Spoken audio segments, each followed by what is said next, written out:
ఈ మధ్యే మన దేశంలో ఒక పెద్ద సంచలనం జరిగింది.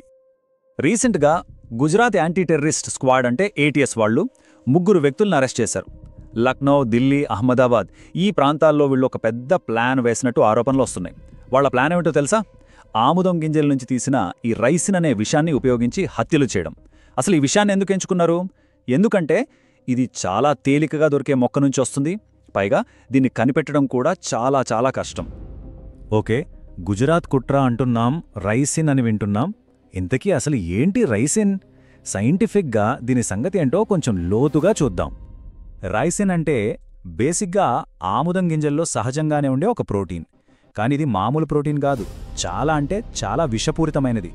సైన్స్ భాషలో దీన్ని లెక్టిన్ అంటారు. అంటే మన శరీరంలో ఉన్న కణాలతో అతుక్కోపోయే గుణం దీనికి ఉంటుంది. అయితే ఇక్కడ మనమందరం ఒక ముఖ్యమైన విషయం గుర్తుపెట్టుకోవాలి. అదేంటంటే మనం ఇండ్లలో వాడే ఆముదం నూనె చాలా సేఫ్. ఎందుకంటే నూనె తీసేశాక మిగిలిపోతుంది కదా ఒక పిప్పి. ఆ పిప్పి నుంచే ఈ విషయాన్ని తీస్తారు.